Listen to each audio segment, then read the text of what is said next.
Subscribe कीजिए हमारे channel को और बेल आइकॉन को दबाइए हमारी लेटेस्ट वीडियो सबसे पहले देखने के लिए। हेलो दोस्तों, मैं हूं रंजीत सिंह, आपके अपने यूट्यूब चैनल मैथ ओके पर आपका स्वागत है। दोस्तों, टाइम एंड वर्क पर हम चर्चा कर रहे हैं। इससे पूर्व मैंने 4 वीडियोज आपके लिए बना दी हैं। उम्मीद करता हूं आपने वो वीडियोज देख ली होंगी। यदि आपने वो वीडियोज नहीं देखी तो कृपया करके आप इसको स्किप मारकर पहले वो वीडियोज देखें ताकि इस वीडियो को समझने में आपको परेशानी नहीं हो।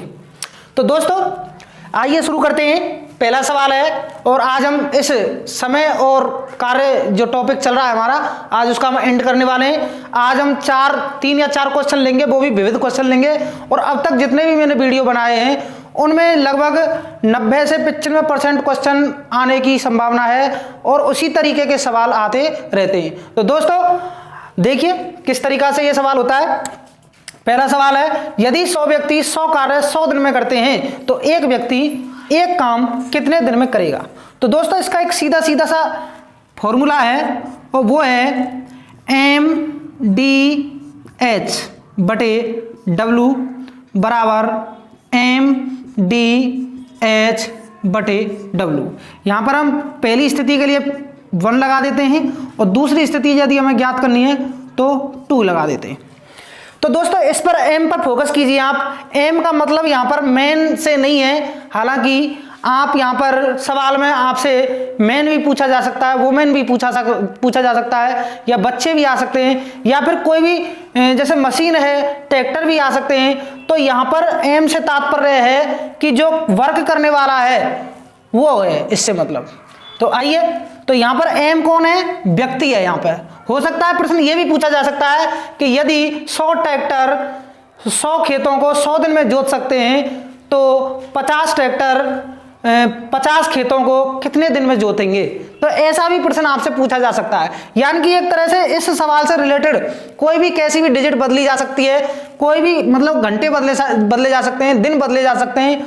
तो इस टाइप के कैसे भी क्वेश्चन आए तो आप इस फॉर्मूला को लगाकर उस सवाल को हल कर सकते हैं। तो आइए दोस्तों, यहां पर m1 बराबर 100 गुणा डेज यहां दे रखा है 100 दिन में, आवर यानी कि यहां घंटे नहीं दे रखे हैं तो घंटे नहीं दे रखे हैं तो लिखने की कोई जरूरत नहीं है। और ये कितना वर्क करते हैं? 100। इधर यदि एक व्यक्ति यानी कि एक व्यक्ति हो, एक काम कर रहा हो तो कितने दिन में करेगा, तो कितने दिन के लिए यहां लगा देते हैं D।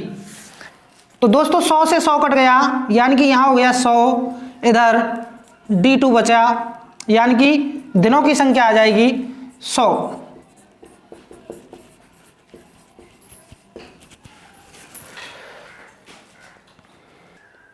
दोस्तों सवाल नंबर 2 है, एक किले में 50 दिनों के लिए ही भोजन है। यदि 10 दिन बाद 500 व्यक्ति और आ जाने पर शेष भोजन 35 दिनों के लिए ही होता है, तो बताओ किले में प्रारंभ में कितने व्यक्ति थे।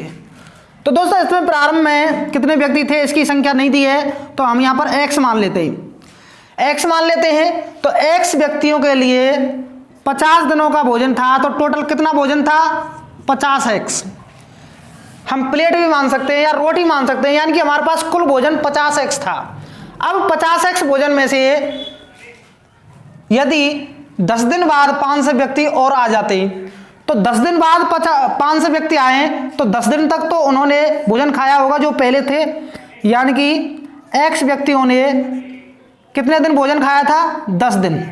तो इन्होंने कितना भोजन खा लिया होगा? 10x, यानी कि 10x भोजन खा लिया 10 दिन में। तो शेष भोजन कितना बचा भाई? शेष भोजन बचा 50x माइनस 40x, 10x, तो 40x भोजन शेष बचता है। दोस्तों ये 40x भोजन अब कितने दिन तक पर्याप्त रहता है? 35 दिनों तक। तो पहले x थे, x में 500 व्यक्ति और आ गए और ये भोजन कितने दिन चला? 35 दिन, जबकि भोजन कितना था टोटल? 40x। इसका कर लेते हैं, 35 का गुणा x से किया 35x हो गया, प्लस 35 का गुणा 500 से किया तो 55 25 5 15 और 2 17 बराबर 40x। तो 40x को हम इधर मान लें और 35x प्लस 17,500 को उधर मान लें, तो 40x माइनस 35x बराबर 17,500। 40x में से 35x गया तो 5x बचा और 5x बराबर 17,500, x बराबर 17,500 बटे 5 और 5 से काट दें इसको तो 5 × 15, 2 बचा, 5 × 25 और 2 0, यानी कि ये आ जाएगा 35 है। यानी कि प्रारंभ में जब किले में भोजन सामग्री थी 50 दिनों के लिए, तो उस समय उस किले में 3,500 यानी कि 35 व्यक्ति मौजूद थे। दोस्तों तीसरा सवाल है, 120 व्यक्ति अथवा 200 बच्चों के लिए खाना है। इस खाने में से 150 बच्चों ने खाना खा लिया, बाकी खाना कितने व्यक्तियों के लिए पर्याप्त है? तो दोस्तों सबसे पहले तो हम ये पता लगाते हैं कि कौन कितनी खाता है। यानी कि 120 m बराबर है 200 चिल्ड्रन, बच्चों के। तो 0 से 0 कट गई, 2 से 6 बार कट गया, ये 2 से 10 बार कट गया, 2 से 3 बार कट गया, 2 से 5 बार कट गया, यानी कि 3m बराबर 5c और m बराबर 5, c इधर आ गया नीचे और ये हो जाता है 3 इधर आ गया। यानी कि 1m 5 रोटी खाता है और 1c 3 रोटी खाता है। तो दोस्तों अब जब 200 बच्चों के लिए भोजन था, कुल भोजन कितना था? कुल भोजन था 200 बच्चों का। यदि इसमें से 150 बच्चों ने भोजन कर लिया तो शेष भोजन कितना बचा भाई?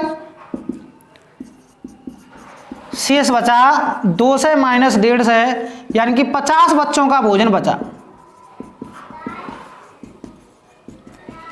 तो दोस्तों 50 बच्चों का भोजन बचता है, एक बच्चा 3 रोटी खाता है, तो कुल भोजन कितना हुआ फिर? अब शेष, कुल शेष भोजन कितना बचा भाई?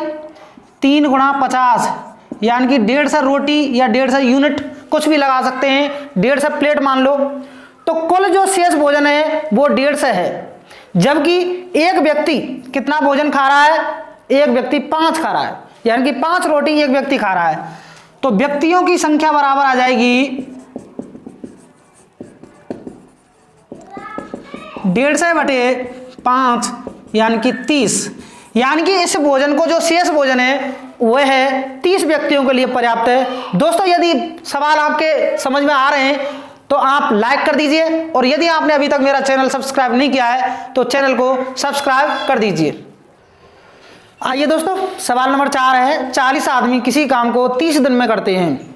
वे साथ मिलकर काम करना शुरू करते हैं और प्रत्येक 10 दिन बाद 5 आदमी काम छोड़कर चले जाते हैं। ऐसे ऐसे हर 10 दिन में 5 व्यक्ति छोड़ देते हैं।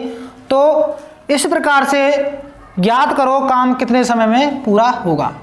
तो दोस्तों 10 दिन बाद 5 व्यक्ति छोड़ रहे हैं, यानी कि शुरू में जो 40 व्यक्ति थे उन्होंने सबसे पहले तो 10 दिन काम किया ही होगा। तो 40 × 10, यानी कि इन्होंने कुल कितना काम कर लिया होगा? 4 से। सबसे पहले तो हम टोटल वर्क यहां देख लेते हैं। टोटल वर्क हो जाएगा, यदि 40 आदमी 30 दिन तक काम करेंगे तो टोटल वर्क हो जाता है 1200। अब इस 1200 के काम को हर 10 दिन में 5 व्यक्ति छोड़ छोड़ के जा रहे हैं, जबकि काम हमको पूरा करना है 12 से। तो देखो कितने दिन में पूरा होता है। 40 व्यक्ति 10 दिन काम किया, कुल काम कितना हो गया? 4 से। 10 दिन बाद 5 व्यक्ति छोड़ के चले गए, व्यक्ति कितने बचे? 35। फिर 35 व्यक्ति ने 10 दिन तक काम किया, कितना काम हो गया? 350। फिर 30 व्यक्ति बचे, 30 व्यक्ति ने फिर 10 दिन काम किया, कितना हो गया काम? 300। फिर 5 व्यक्ति और छोड़ के चले गए, कितना काम बचा? पहले काम देख लेते हैं कितना हो गया काम। 4 से और 3 से 7 से 1000 काम, 1050 काम हो गया। तो 1050 काम तो हमारा ऑलरेडी हो ही गया। तो 1050 इसमें से घटा दें हम, तो काम बचा कितना हमारा? 150। अब सोचो, काम बचा है 150, अगर 25 आदमी 10 दिन काम करेंगे तो काम तो ज्यादा हो जाएगा 250। इसलिए हम क्या करेंगे, इसे 150 को 25 से डिवाइड करेंगे और ये कट जाता है 6 बार, यानी 25 छिक्की 150, तो ये काम हो जाता है 1200 और ये दिनों की संख्या आ जाती है 36, यानी कि 36 दिन में 12 से काम किए जाएंगे। तो दोस्तों, यदि आपने अभी तक मेरा YouTube चैनल सब्सक्राइब नहीं किया है तो प्लीज़ सब्सक्राइब कर लें और आपने वीडियो को अंत तक देखा, आपका बहुत बहुत धन्यवाद। सब्सक्राइब कीजिए हमारे चैनल को और बेल आइकॉन को दबाइए हमारी लेटेस्ट वीडियो सबसे पहले देखने के लिए।